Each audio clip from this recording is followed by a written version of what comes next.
නමුතස්ස භගවතු වරහතු සම්මා සම්බුද්ධස්ස නමුතස්ස භගවතු වරහතු සම්මා සම්බුද්ධස්ස නමුතස්ස භගවතු වරහතු සම්මා සම්බුද්ධස්ස. පිංහතුනි, අද අපි මේ ධර්ම දේශනාවේදී විශේෂයෙන් අපි කතා කරන්නේ අපිට මේ ලැබිලා තියෙන දුර්ලභ අවස්ථාවත්, ඒ වගේම බොහෝ දෙනෙක් මේ මෛත්‍රී බුද්ධ ශාසනය ප්‍රාර්ථනා කරමින් පින්කම් කිරීමත්, ඒ වගේම බුදු පසේ බුදු මහරහතන් වහන්සේලා හැටියට අපි සාමාන්‍ය කෙන තුන්තරා බෝධියකින් නිවන් දකින. මොකක්ද මේ තුන්තරා බෝධිය කියලා කියන්නේ?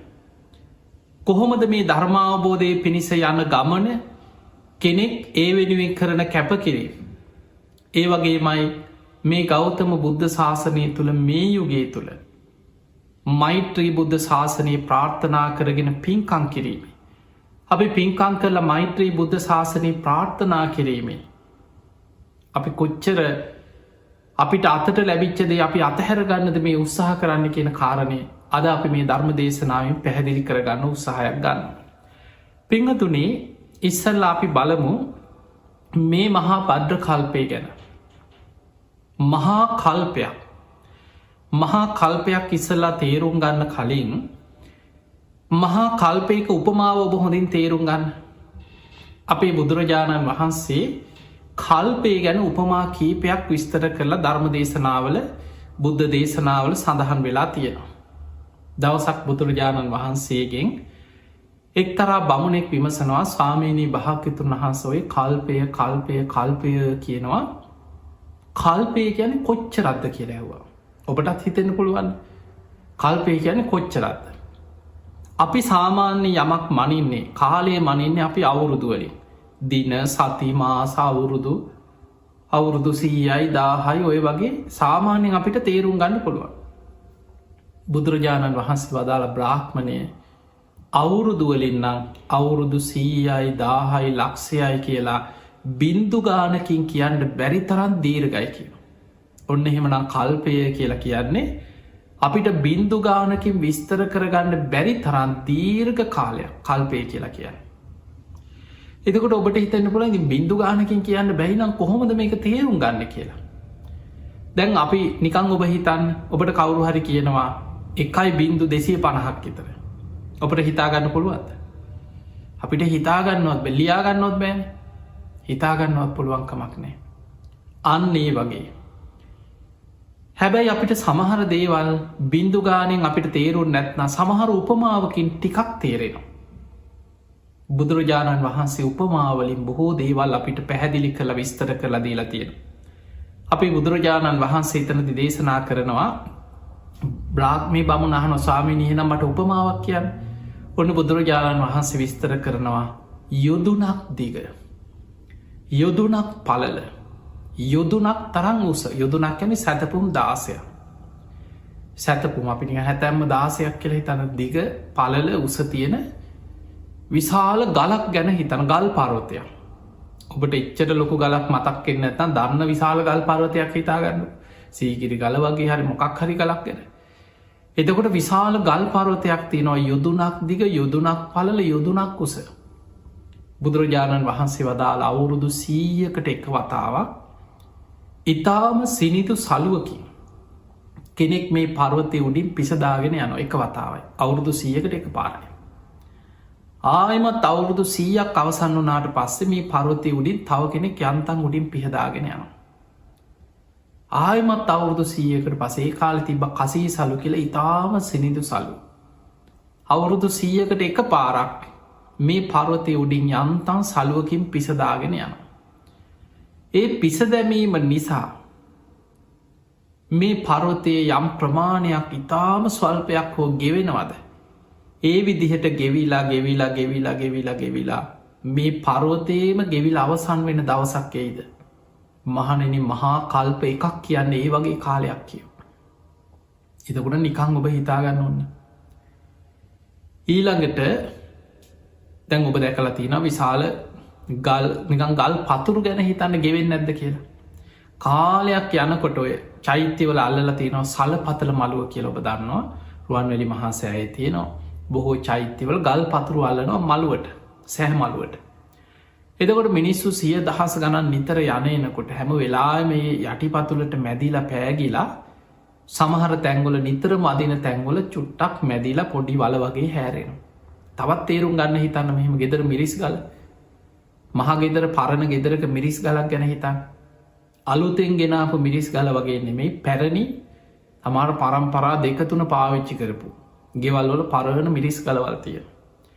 ඒ ගලේ මැද හැරිලා තියෙන නිකම් වලක් වගේ පොඩි කානුවක් වගේ හැරිලා. ඇයි නිතරම මැදලා මිරිස් සබරලා ලූුණු තලලා අම්බෝල හදලා නිතරම අර ගල යම්තන් නිකන් ගෙවෙනවා. එතකොට හිතන්න දවස ගානේ අර වගේ මිරිස් ගලක ලූුණු මොනවාහරි මේවා අම්බරලා ගෙවෙන්නේ. දැන් මේ උපමාව බුදුහාමුදුරු පෙන්නපු උපමාව හිතන්න. අවුරුදු 100කට එක වතාවක් ඉතාම සිනිදු සලුවකින් යන්තම් පර්වතයක් උඩින් පිසදානවා විතරයි. නිකන් සූරගෙන අතුල්ලගෙන යනවා නෙමෙයි. යන්තම් උඩින් පිසදානවා. ඒ පිස දැමීම නිසා යම් ප්‍රමාණයක් ගෙවෙනවද? ආයි අවුරුදු 100කට වතාවක් යන්තම් සලුවක් උඩින් පිසදාගෙන යනවා. අර විශාල ගල් පර්වතේ පුංචි මිරිස් ගලක් නෙමෙයි යොදුනක් දිග යොදුනක් පළල යොදුනක් උස මහා ගල් පර්වතයේම ගෙවිලා අවසන් වෙන දවසක් එනවද? මහණෙනි මහා කල්ප එකක් කියන්නේ ඒ වගේ දීර්ඝ කාලයක් කියන. ඔන්න කල්පයක උපමාව තේරුම් ගන්න. තව එක උපමාවක් තියෙනවා. මේ දෙකෙන්ම ඔබට කල්පේ තේරුම් ගන්න පුළුවන්. දෙවැනි උපමාව තමයි එතනදිත් බුදුරජාණන් වහන්සේකින් අහනවා ස්වාමීනි භාග්‍යවතුන් වහන්සේ කල්පය කියනවා. කල්පය කියන්නේ කොච්චරද? ඔන්න බුදුරජාණන් වහන්සේ කල්පේ විස්තර කරා එතනත් යොදුනක් දිග යොදුනක් පළල අර සැතපුම් 16ක් දිග පළල ඒ තරම් උස අබ කන්දක් ගැන හිතාගන්න කියන. අබෑට ඔබ දන්නවා ඉතාම පුංචි අබෑටේ කියන්න. එතකොට ඒ වගේ අබ කන්දක් තියෙනවා පුංචි කන්දක් නෙමෙයි. ඔබ දැකලයි සමහරලාවට මොනහරි ගොඩ ගහන කඳු වගේ හැදෙනවන්. මේ අබම ගොඩ ගහපු අබ කන්ද සැතපුම් 16ක් දිග පළල උස ඇති විශාල අබ කන්දක්. අවුරුදු 100කට එක පුංචි අබෑටයක් අයින් කරන. ආයමත් අවුරුදු 100ක් අවසන් වෙනකොට තව එකා බෑටයක් අයින් කරන. තවත් අවුරුදු 100ක් අවසන් වෙනකොට තව පුංචි එකා බෑටයක් අයින් කරන. මහණෙනි යම් දවසක් එනවද මේ විශාල අබ කන්ද අවසන් වෙන. අබ පර්වතයේම අවසන් වෙන. මහා කල්ප එකක් ඒ වගේ කාලයක් කියව. මතක තියාගන්න ඔය මම විස්තර කරේ ඔබට කියලා දුන්නේ මහා කල්ප එකක කාලය. අපි මේ ඉන්නේ එවැනි මහා කල්පයක්. මේ කල්පයට කියන්නේ මහා බද්‍ර කල්පය කියලා. ඇයි මේ කල්පයට මහා බද්‍ර කල්පය කියන්නේ? බුදුරජාණන් වහන්සේලා 5 නමක් පහළ වෙන කල්පයක් මේ. හැබැයි මතක තියාගන්න ලෝකයේ මේ වගේ විශාල කල්ප 100,000 ගණන් ගෙවිලා යනවා බුද්ධ ශූන්‍යයි. මහා කල්ප අසංකේය බැගින් ගෙවිලා ගිහින් තියෙනවා බුද්ධ ශූන්‍යයි. බුදුවරු පහළ වෙලා නැහැ. ලෝකෙ කලාතුරකින් කල්පයක බුදු කෙනෙක් පහළ වෙන. සමහර කාලවල කලාතුරකින් බුදුවරු දෙනමක් පහළ වෙනවා එකම කල්පේ. 3 නම 4 නම උපරිම පහළ වෙනවා නම් පහළ වෙන්නේ 5 නමක් විතරයි. දැන් අපි අතීත කල්ප ඕනේ අපි ඉන්න කල්පේ ගැන හිතමු. අපි මේ ඉන්නේ මහා බද්‍ර කියන කල්පේ බුදුවරු 5 නමක් පහළ වෙන කල්පේ. දැන් ඔන්න ඔබ කල්පේ තේරුම් ගත්තා. අපි ඉන්නේ මොන කල්පේද කියලා දැනගත්තා. මේ මහා කල්ප එකකට අන්තක් කල්ප 64 ඒවා 4ක් තියෙනවා. ඔන්න දැන් අර මහා කල්ප එක කොටස් 4කට බෙදෙනවා. ඒ 4න් 4 කියන්නේ අන්තක් කල්ප 64 ඒවා 4ක් තියෙනවා. ඒ අන්තක් කල්ප 64 වෙන්නේ මේ විදිහට. පළවෙනි අන්තක් කල්ප 64 ඒ 64ක් වෙන්නේ මේ ලෝකේ ජීවත් වෙන මිනිස්යන්ගේ ආයුෂ කාලයකට ටික ආයුෂ වැඩි වෙවි මිනිස්සු ගුණ ධර්ම පුරනකොට ආයුෂ වැඩි වෙලා අවුරුදු අසංකේයයට වැඩි වෙනවා. ඒ වැඩි වෙච්ච ආයුෂ එතන ඉඳන් අඩු වෙලා කාලයක් යනකොට මිනිස්සුන්ගේ ආයුෂ අවුරුදු 10ට අඩු වෙනවා. අර අවුරුදු අසංකේයයට වැඩි වෙලා අවුරුදු 10ට අඩු වෙලා එතනින් පස්සේ අවුරුදු 10ට ආයුෂ පිරිහෙනකොට කෙලෙස් වැඩි වෙලා අකුසල් බලවත් වෙලා අන්තක් කල්ප විනාසයක් වෙන. කල්ප විනාස නෙමේ අන්තක් කල්ප විනාසයක්. ලෝක ධාතුව විනාස වෙන්න ඒ ඉන්න මිනිස්සුන්ගේ විශාල පිරිසක් විනාස වෙන. එතනින් ජීවිත බේර ගන්න අය ආයමත් ගුණ ධර්ම පුරනවා. කාලයක් යනකොට අවුරුදු කෝටි ප්‍රකෝටි ගානක් යනකොට ටික කාවිශ වැඩි වෙලා ආයමත් අවුරුදු අසංකේයට වැඩි වෙන. එතකොට අර වගේ අවුරුදු 10 ඉඳන් අවුරුදු අසංකේයට වැඩි වෙලා ඒ වැඩි වෙච්ච ආවිශ අඩු වෙලා අවුරුදු 10ට අඩු වෙනවද? අන්න ඒක කාලයකට කියනවා අන්තක් කල්ප 1යි. ඒ වගේ අන්තක් කල්ප 64ක් ගිය තැන තමයි මේ ලෝක ධාතුව විනාශ වීම ආරම්භ වෙන්නේ. ඒ විනාශ වීම ආරම්භ වෙලා සම්පූර්ණයෙන්ම ලෝක ධාතුවම විනාශ වෙලා අවසන් වෙන්න අන්තක් කල්ප 64ක්ම යනවා. දෙවනි අන්තක් කල්ප 64 කියන්නේ විනාශ වෙමින් පවතින කාලේ. ඒ විනාශ වෙන හැටි තමයි ඔබට දීඝ නිකායේ තියෙනවා. ඊළඟට අංගුත්තර නිකායේ තියෙනවා මේ දේශනාව. අංගුත්තර නිකායේ සඳහන් වෙනවා සත්ත සූර්යෝද්ගමන සූත්‍රය බහලා ඇති. සූර්යාව 7කගේ ආලෝකයේ වැටිලා මේ පෘථුවිය විතරක් නෙමෙයි අකනිටා බඹලව දක්වා මේ ලෝක ධාතුවම ගිනිගෙන විනාශ වෙලා අලු දූවිලි බවට පත්වෙලා යන හැටි ලෝක ධාතුවක් විනාශ වෙන හැටි විස්තර වෙනවා සත්ත සූර්යෝද්ගමන සූත්‍රය. එතකොට මේ සූර්යාව 7කගේ ආලෝකයේ මේ දවසෙන් දෙකෙන් අවුරුදු 50කින් 100කින් සූර්යාව වැටෙනවා නෙමෙයි. ඒ ආලෝකෙ වැටෙන්න තමයි අන්තක් කල්ප 64ක කාලය. දෙවනි අන්තක් කල්ප 64ම වෙන්න ටික විනාශ වී ගිහිල්ලා විනාශ වෙලාම යනවා. තුන්වෙනි අන්තක් කල්ප 64 කියන්නේ විනාශ වෙලාම පවතිනවා. මේ ලෝක ධාතු දිව්‍ය ලෝක බ්‍රහ්ම ලෝක මනුස්ස ලෝක සතර අපාය මේ පෘථුවිය මේ සියල්ල විනාශ වෙලා පවතිනවා අන්තක් කල්ප 64. තුන්වෙනි අන්තක් කල්ප 64. එතනින් පස්සේ හතරවෙනි අන්තක් කල්ප 64 කියන්නේ අර විනාශ වෙච්ච ලෝක ධාතුව ආයෙමත් ටික සකස් වෙමින් පවතිනවා. සකස් වෙලා අවසන් වෙන්න 64ක් යනවා. ඒ සකස් වෙන හැටි තමයි තියෙන්නේ දීඝ නිකායේ අග්ගඤ්ඤ කියන සූත්‍ර දේශනාව. ඔබ අග්ගඤ්ඤ සූත්‍රය අහලා තියෙනවා නම් අන්නේ අග්ගඤ්ඤ කියන සූත්‍ර දේශනාවේ තියෙන්නේ මේ පෘථුවිය ආයෙමත් මේ පොළොව සකස් වෙලා ඉස්සල්ලාම පොළොව හැදෙනකොට අර විනාශ වෙච්ච පොළොව ආයෙමත් හැදෙනකොට කිරිවල යොදේ වගේ කියන. ඔබ දැකලා ඇතින කිරිවල යොදේ. අන්න ඒ වගේ පෘථුවිය නිකම් පුෂ්ටයක් හැදෙන්නේ. ඊට පස්සේ ටික තමයි මේ හැබැයි මේ ලෝකෙ සත්‍යයන්ගේ විනාශයක් නෑ. ඔබට හිතෙන පුළුවන් එහෙනම් සත්‍යය ඔක්කොම දැන් කොහෙද එහෙනම් ඔක්කොම නිවන් දැක්කද? ඔහොම හිතන අය තියෙනවා. අන්න හොඳ කාලේ කියලා හිතෙනවා. මතක තියාගන්න මේ ලෝක ධාතුවම ගිනිගෙන විනාශ වෙලා අලු දූවිලි වෙලා ගියත් මේ සත්වයන්ගේ අවසානයක් බුදු ඇසින්වත් දකින්නේ නැහැ කියලා බුදුරජාණන් වහන්සේ පෙන්වනවා. ඒ සියලු දෙනාම ආබස්සර නමින් ඔහේ අහසේ පාවි ඉන්න කොටසක් බවට පත්වෙනවා කිය. ඒ අයට කියන්නේ ආබස්සර කියලා අහසේ පාවි ඉන්න. ආයෙමත් කාලෙකට පස්සේ අර පෘථුවිය හැදෙනකොට ඔන්න ටික පොළොවට ලං වෙනවා. ඉස්සල්ලා පෘථුවිය අර තියෙන කිරිවල යොදේ වගේ ඉස්සලා ආග්‍රහණය කරනවා. එතකොට ඔහුගේ ශරීර ටික ඝන වෙනවා. ඊට පස්සේ කාලයක් යනකොට අර පෘථුවි රසය උරාබොනවා. ඊට පස්සේ ඒක ආහාර කරගන්න ඔය වගේ ඊට පස්සේ ඒ අයට අර අහසේ පාවි ඉන්න තරම් සියුම් ශරීර ටික ගොරෝසු වෙනවා. ඊට පස්සේ පොළොව මට්ටමට ඔවුන් එනවා.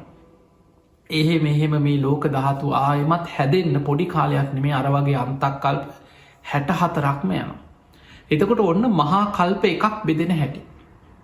දැන් ඔබට මොකද මේක සමහරලාට හරියට තේරුම් ගත්තේ නැත්නම් ඔබ ඒකයි බුදුහාමුදුරු පෙන්වෙන්නේ ලෝක විෂය අචින්ත්‍යයි.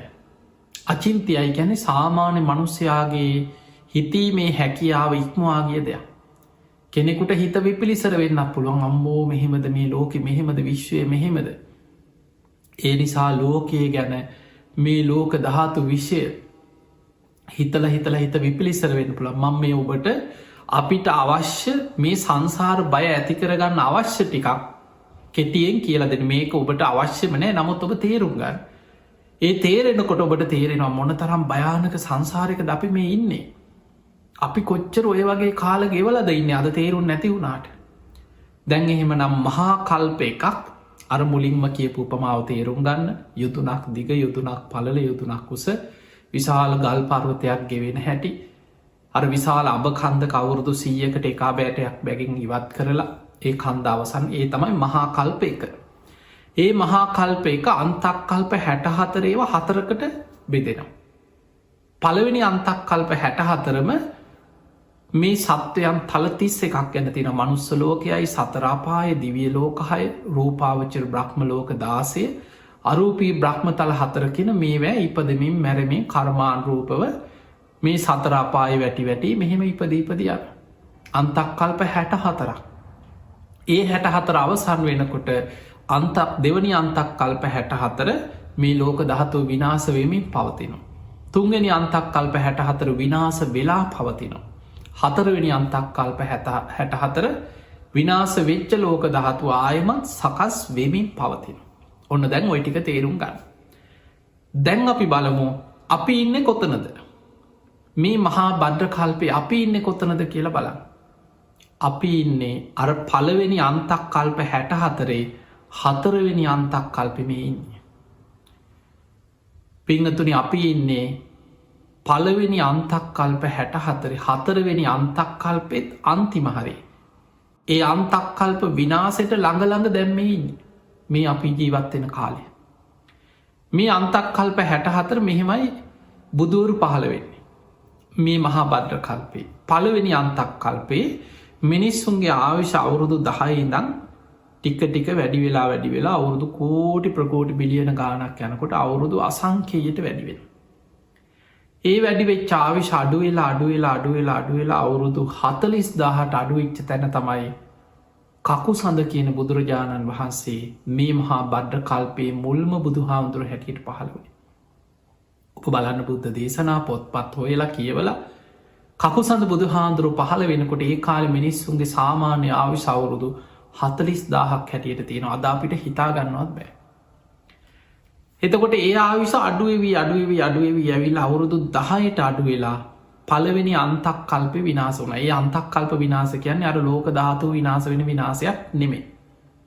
එතනදි වෙන්නේ මිනිස්සුන්ගේ කෙලෙස් ඇති වෙලා එක්ක මිනිස්සු ලේ පිපාසයෙන් මරා ගන්නවා, එක්ක ලෝකේ ගින්නෙන් විනාශ වෙනවා, ජලයෙන් විනාශ වෙනවා, සුළඟෙන් විනාශ වෙනවා, එහෙම නැත්නම් අවි ආයුධ වලින් විනාශ වෙනවා. ඔය වගේ විනාශකින් ලෝකෙ විශාල පිරිසක් මිනිස්සු මිය යනවා. ඉතුරු වෙන්නේ ඊටාම සුළු දෙනයි. එතකොට ඒ වගේ අන්තක් කල්ප විනාශකින් පස්සේ ජීවිත බේරගත් අයගෙන් ඔන්න දෙවනි අන්තක් කල්පේ පටන් ගත්තා. එතකොට පළවෙනි අන්තක් කල්පේ තමයි කකුසඳ බුදුහාමුදුරු පහළ වුණේ. දෙවනි අන්තක් කල්පෙත් අර අවුරුදු 10 ඉඳන් බේරිච්ච ටික දෙනා ගුණධර්ම පුරනකොට ටික ආයුෂ වැඩි වෙවි අවුරුදු අසංඛ්‍යයටම ආයුෂ වැඩි වුණා. එහෙම අසංඛ්‍යයට ආයුෂ වැඩි වෙලා ආයමත් ආයුෂ අඩු වෙවි ඇවිල්ලා මිනිස් ආයුෂ අවුරුදු 30000ට අඩු වෙච්ච තැන තමයි කෝණාගමන කියන බුදුරජාණන් වහන්සේ පහළ වුණේ. මේ මහා බද්ද කල්පයේ දෙවනි බුදුරජාණන් වහන්සේ තමයි කෝණාගමන බුදුරජාණන් වහන්සේ. උන්වහන්සේ පහළ වුණේ මිනිස්සුන්ගේ ආයුෂ අවුරුදු 30000ක ඒ කාලේ. දෙවනි අන්තක් කල්පේ. උන්වහන්සේගෙන් පස්සෙත් ඒ ආයුෂ අඩු වෙවි ගිහිල්ලා අවුරුදු 10ට අඩු වෙලා දෙවනි අන්තක් කල්පේ විනාශ වුණා. එතනින් ජීවිත බේරගත්ත ඉතාම සුළු පිරිසක්. ඒ අයගෙන් පටන්ගත්ත තුන්වෙනි අන්තක් කල්පය ආරම්භේ. ඒ තුන්වෙනි අන්තක් කල්පය ආරම්භ වනාට පස්සේ දැන් ටික ආවිශ වැඩි වෙලා අර වගේම අවුරුදු අසංකයට වැඩි වුණ. ඒ වැඩි චාවිශ එතන ඉදං ආයමත් පිරිහෙන්න පටන්ගන්න ආවිශ අඩුවවී ඇවිල මිනිස් ආවිශ අවුරුදු 20000 වෙනකොට කාශ්‍යප බුදුරජාණන් වහන්සේ මේ මහා බද්ද කල්පයේ තුන්වෙනි අන්තක් කල්පය පහළවෙන කාශ්‍යප බුදු හාමුදුරු.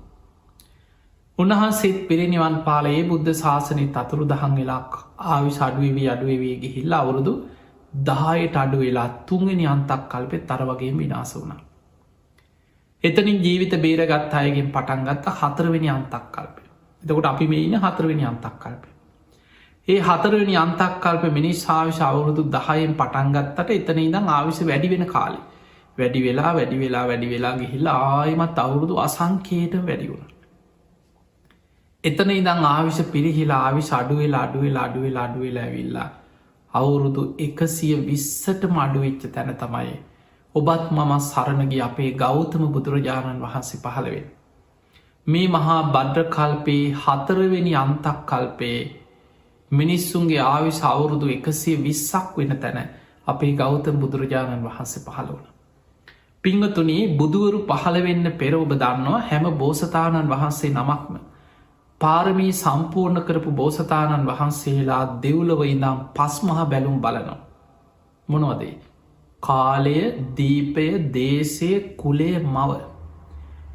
එතන කාලය කියලා විස්තර වෙන්නේ දෙව්ලොව ඉඳම් බලනවා බුදු කෙනෙක් පහළ වෙන්න සුදුසු කාලයක් මනුලව තියෙනවදෝ කියලා බලන. මිනිස්සුන්ගේ ආවිශ අවුරුදු 100න් 15ට පිරිහිලාන බුදුරු පහළ වෙන්න සුදුසු නෑ කිය. ඒකට හේතු මිනිස්සුන්ගේ කෙලෙ සැවිස්සිලා මිනිස්සු විකෘති වෙලා අකුසල් බලවත් කාලයක්. එවැනි කාලවල බුදුරු පහළ වෙන්න අවුරුදු 100ට වැඩි නම් බුදුරු පහළ වෙන. ඊළඟට මිනිස්සුන්ගේ ආවිශ අවුරුදු අසංකීය දක්වා වැඩි වුණාට අවුරුදු ලක්සට වඩා වැඩි කාලවල බුදුවරු පහළ වෙන්නේ. අවුරුදු ලක්සට වඩා අඩු 100ට වඩා වැඩි ඔන්න ඔය පරාසී තුළ පමණයි මේ ලෝකෙ බුදුවරු පහළ වෙද්දි පහළ වෙලා තිය. හැබැයි අපිට අදාපින්න පිරිහිච්චම කාලෙක නිසා අවුරුදු 100නුත් පල්ලෙහාට පිරිහිලා නිසා අපිට ඔය අවුරුදු දහස් ගණන් ලක්ෂ ගණන් නිවනිගන් හිතන කොටත් කෙනෙකුට අම්බෝ කියලා හිතාගන්නවත් බෑ කියලා හිතෙන සමහරුන්ට හිතෙන පුලා ඕක බොරු කියලා. ඇයි කෙනෙකුට මේක තේරුම් ගන්න තරම් අපිට නුවණක් නෑ. අපිට එච්චර අතීතයක් ගැන මිනිස්සු ගැන එහෙම තේරුමක් නෑ. දැන් අපිට ඒ නුවණ නෑ. එතකොට අපි බලමු දැන් අපේ බුදුහාමුදුරුවෝ පහළ වෙලා මිනිස්සුන්ගේ ආවිශ අඩුම කාලෙක දැන් අපිට තේරෙන ටිකක් දැම්මේ. අපේ බුදුහාමුදුරුවෝ පහළ වුණේ මිනිස්සුන්ගේ ආවිශ අවුරුදු 120යි. ඔන්න දැන් ආවිශ අඩුවෙන වේගේ ඔක්කොම හොයාගන්න පුළුවන් තැන. දැන් ඔබත් මමත් ජීවත්වෙන්න මේ බණහන්නේ අපේ බුදුහාන්දුරුව පිරිනිවන් පාල දැන් අවුරුදු 2560 ගානක් ගත විච්චි තැනක. අපි දන්න විදිහට අවුරුදු 2560 ගාන. අද අපි ගණන් කරන දින සති මාස අවුරුදු මේවැන් ගත්තු අවුරුදු 2560 ගාන. එතකොට මේ අවුරුදු 2560 ගාන තුළ මිනිස් ආවිශ වැඩි උන්නේ අඩුවවී අඩුවවී යන්නේ. අද ජීවත්වෙන මිනිස් අපිට නිකම් පේනවා ලෝකෙ දියුණුයි විද්‍යාව දියුණුයි තාක්ෂණය දියුණුයි මොනවද කරන්න බැරි මේ මොනවා දියුණුයි වගේ පෙවුනත් ආවිශ වැඩි වෙලාද අපිට පේනවා මිනිස්සුන්ගේ ආවිශ දවසින් දවස අඩු වෙනවා. මිනිස්සු වේගෙන් ලෙඩරෝගවලට ගොදුරු වෙනවා. අද බලන්න මේ කොරෝන වසංගතය දිහා ලෝකෙ කොච්චර දියුණු ආයුධ හදාගත්තා ග්‍රහලෝ කල්ලන්න සැලසුම් කරත් දැන් අවුරුද්ධකට ආසන්න කාලයක් ගෙවුන මේ රෝගයේ මතු වෙලා තාම බෙහෙතක් අවශ්‍යදයක් හොයාගන්න බැරිවුණා ලෝකෙ. මේ විතරක් නෙවෙයි ලෝකෙ බලන්න පිළිකාවල් නොේ කසනීප කොච්චර තියෙනවාද. මහා දන කුවේරයෝ බිලියනපතියෝ සල්ලිවලින් හොඳ කරගන්න බැරුව මිය යනවා. සමහර හොඳ කරගන්න බැරි බෙහෙත් නැති ලෙඩ රෝග ලෝකෙ කොච්චර තියෙනවා. එතකොට අද කොච්චර දියුණුයි කිව්වර් ලෙඩකට බෙහෙතක් හොයාගන්න බැරුව කොච්චර විද්‍යාඥ මොන තරම් මිනිස්සු දුක්විදිනවත්. ඒ නිසාපිට පේනවා ආවිශ අඩුවීම අද වෙනකොට මිනිස්සුන්ගේ සාමාන්‍ය ආවිශ අවුරුදු 60 ඔය වගේ සාමාන්‍ය ආවිශකට අඩු වෙලා තිය.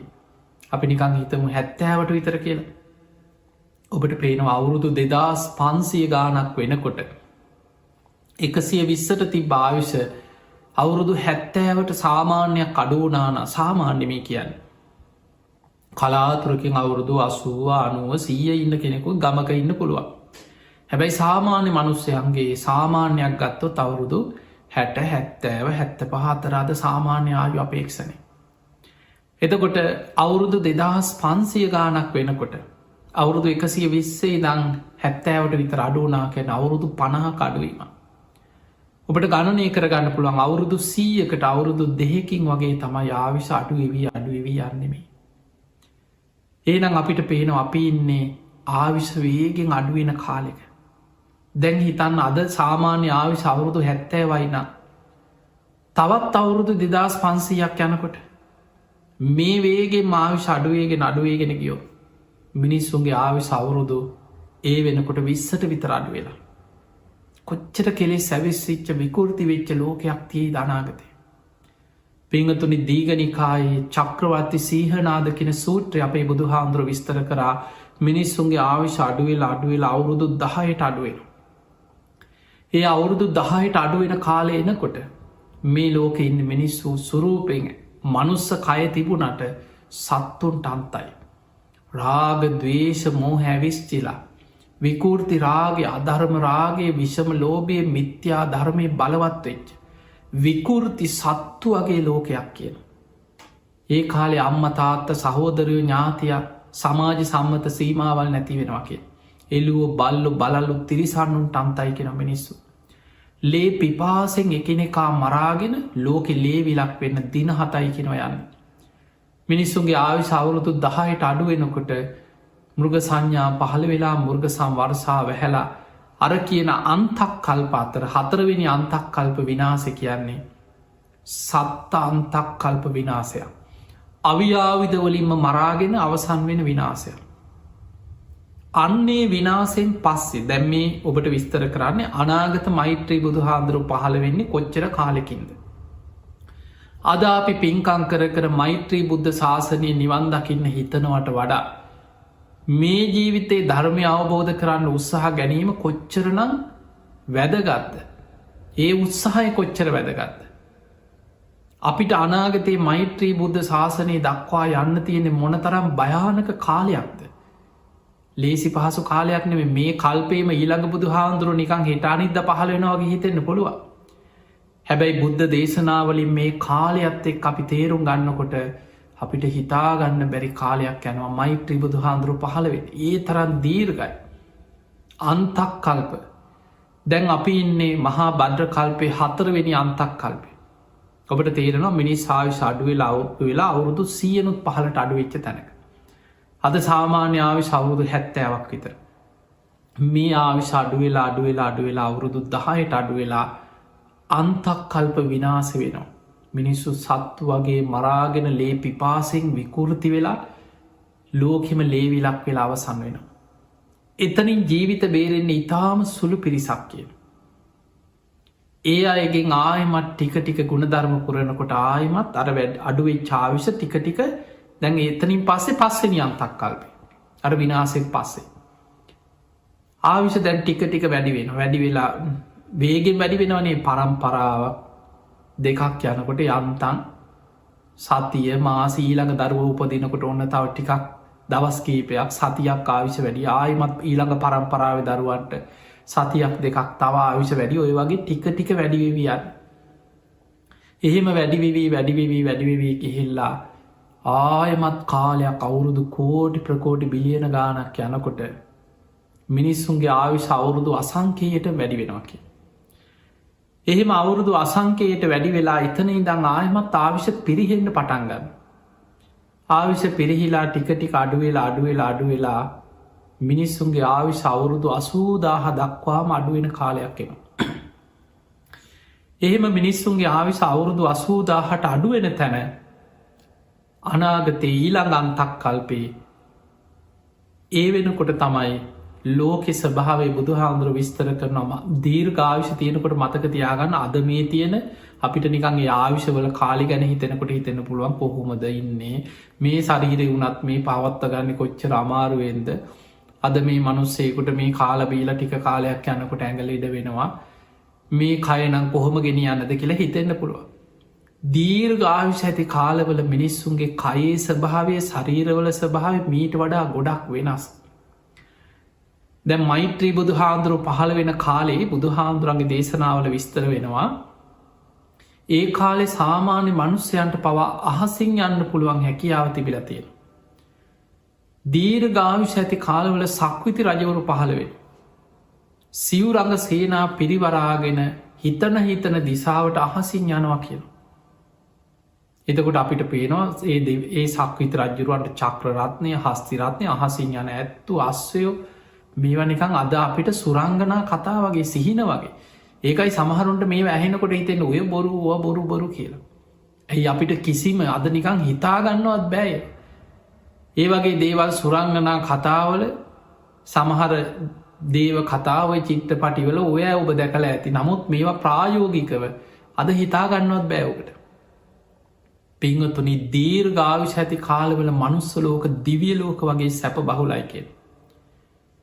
මිනිස්සුන්ගේ ආවිශ අඩුවෙලා අවුරුදු 100 15ට පිරිහෙනකොට මනුස්සලෝක අපායක් වගේ කියන. එහෙමනම් මතක තියාගන්න අපි ජීවත්වෙන්නේ අපායක් වගේ මනුස්සලෝකක. හැබැයි අපේ වාසනාවට යන්තම් බණටික අහන්න තියෙනවා. බුද්ධ වචනය තියෙන හැබැයි විශාල වසයෙන් ලෝකෙ බුද්ධ වචනය නාමෙන් විකෘති පිරිලද.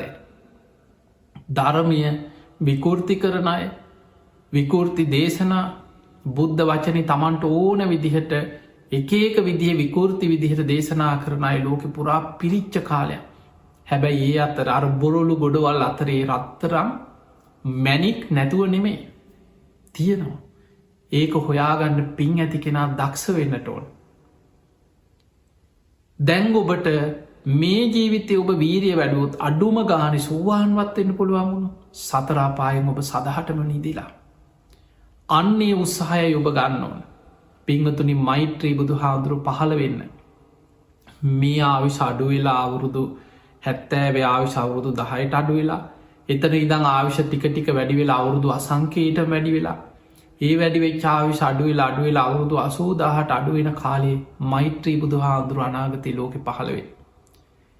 එතකොට අවුරුදු වලින් ගත්තොත් කෝටි ප්‍රකෝටි බිලියන ගානකට එහා තව කාලයක් බින්දු ගානකින් කියන්න බැරි අවුරුදු එතකොට මේ ලෝකෙ මොන වගේ එතකොට හිතන්න මනුස්සේගේ උපත ඔබ හිතනවන අනාගත එච්චර කාලයක් යන්න ඒ යන්නේ දිවිය ලෝකෙම යන්න හම්බෙනවා නෙමේ දෙවුලවින් දෙවුලුවට බඹලවින් බඹලවට මෛත්‍රී බුදු හාන්දුරුව පහළ වෙනකං ඉන්න පුළුවන් වෙනවා නෙමේ. සෝවාන් උනොත් අන්න විශ්වාසයක් තියෙනවා උපරිම ආත්මහතයි අපායෙන් මිදිල සුගතිය. එතකොට සෝවාන් වෙච්ච කෙනෙක් නං ඒ කාන්තෙන් දිවිය ලෝකෙක බ්‍රහ්ම ලෝකෙක සුගතියක උපදිනවා. එයා සතරාපායි වැටෙන්නේ. නමුත් පෘතජ්ජනව ධර්මය අවබෝධ නොකර මෛත්‍රී බුද්ධ ශාසනය නිවන් දකින්න හිතාගෙන අතට ලැබිච්ච දේ පස්සට දාලා අතහැරලා පස්සෙ බැරියය කියලා හිතනවනන් ඔබට යන්න තියෙනෙ සතරාපාය මහගෙදර කරගත්ත ගමන. මේ යන ගමන අපායට නොවැටෙනවා කියලා කාටද සහතිකයක් දෙන්න පුළුව. කාටද කියන්න පුළුව ආවයාට මෛත්‍රී බුද්ධ ශාසනය වෙනකං අපාය වැටෙන් නැතුව යන්න පුළුවන් කියලා කාටද කියන්න පුළුවන්.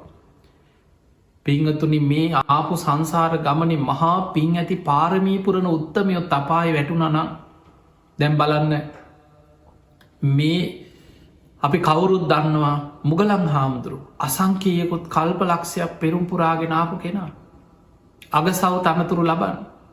හැබැයි මේ මහා බද්්‍ර කල්පේම කකු සඳ බුදු හාමුදුරන්ගේ කාලි දුසී මාරය වෙලා ඉපදුන. ඒ කාලි බුදු හාමුදුරන්ට ශ්‍රාවකයන්ට හිරිහැර කරලා අපායට වැටිලා චපස්සායතනික කියලා නිරේකට වැටිලා අපාය බොහෝ කාලයක් දුක්විඳල ඒ අකුසලේ ගෙවල තමයි ආය උඩටා මේ ගෞතම් බුද්ධ ශාසනය අග සවතනතුරු ලැබ. මේ සසරි මහා පින් ඇති අය ජීවිතේ පෙරුම් පුරාගෙන යන අයත් යම් තැනක අකුසලයක් මතු වුණොත් වැරදුනොත් දුගතියට වැටෙන්න්න පුළුවන් අපායට වැටෙන්න්න පුළුවන් එවැනි භයානක ගමන අපි මේ යන් පාරමී පුරාගෙන යන කෙනා සෝවාන් වෙලා යනව නෙමේ අපායෙන් මිදිලා යනව නෙමේ අන්න ඒකයි මේ ගමන තියෙන භයානකක. ඒ නිසා පිංහතුනී දැන් අපි තුන්තරා බෝධිය ගත්තොත් බුදු පසේ බුදු මහරහතන් වහන්සේලා. බුද්ධත්වයට පත්වෙනවා කියන එක හිතන්නවත් පුළුවන් දෙයක් නෙමේ මහා පින් ඇති වීරියවන්ත උත්තමයන් වහන්සේලා. බුද්ධෝ හවේ කප්ප සතයෙහි දුර්ලබෝ. බුද්ධ කියන වචනය පවා කල්ප 100,000 ගණනින් ලෝකෙන් දුර්ලබයි කිය. සාරා සංකයේ කල්පලක්ෂේ අටා සංකයේ කල්පලක්ෂේ සොලොසා සංකයේ කල්පලක්ෂේ ප්‍රඥාධික සද්ධාධික වීරියාධික වසයෙන් බුදුවරු පාරමී පුරල තමයි බුද්ධත්වයට පත්වේ. එකන අර මුලින් ඔබට කල්ප විග්‍රහ කරනකොට මම උපමාවක් කිවේ. විශාල් ගල් පර්වතයක් ගෙවෙන හැටි ඒක කල්පයක්. එවැනි කල්ප අසංකේය 4කුත් ඒ වගේ කල්ප ලක්ෂයක් සාරා සංකය කල්ප ලක්ෂයක් කිය. ඒ තරන් සසර පාරමී පුරල තමයි බුදු වෙන්නේ බුද්ධත්වය කරායන්න. පසේ බුද්ධත්වයට පත්වෙන නම් අසංකේය දෙහෙකුත් කල්ප ලක්ෂයක් පාරමී පුරන්න ඕන කිය. මහරහතන් වහන්සේලා අතර අග්‍රශ්‍රාවකයන් වහන්සේලා ඒකා සංකේ කල්ප ලක්ෂයක් පාරමීපුරණ. 80 මහා ශ්‍රාවකයන් වහන්සේලා කල්ප ලක්ෂයක් පාරමීපුරණ. එතනින් මෙහානෙක් මහරහතන් වහන්සේලා අනාගාමී අය සෝවාන් අය සකදාගාමී අය ගැන මෙච්චර කාලයක් කියලා කාල නිර්ණයක් විශේෂයෙන් සඳහන් කරලා නෑ. හැබැයි අපිට පේනවා සසරි ඔය ගුණධර්ම පුරන්න ඕනේ. නමුත් අපි පෙර සසරේ මේවා වැඩුවේ නෑ කියලා කාටද කියන්න පුළුවන්. දැම් බලන්න ඒ වගේ සංසාර පුරුද්දක් තියෙන කෙනෙකුටයි බණක් අහන්න හිතෙන නැත්නම් මේ බණ ඇහෙනකොට නැකිටල යන්න හිතෙනවා. බණ ඇහෙනකොට කොච්චර සමර පන්සලට බලින් ඇදගෙන කියත් බණහන තැනක ගිහිල වාඩි කෙරෙවන් නැකිටල යන මිනිස්සු නැද. බණ පටන්ගන්නකොට නිදාගන්න අය නැද. එක්ක බණ කියනකොට නින්ද යනවා. භාවනාවට ඉඳගත්ත ගමන් නින්දයන්. එල්ලි වෙනකං ඇහැරලා අනුන්ගේ කුණු ගොඩවල් කතා කර කර කාට හරි දොස් කිය බැන බැන කාලේ ගෙවා දමමින් ඉන්න අයට බණක් අහන්න හිතෙන්නේ.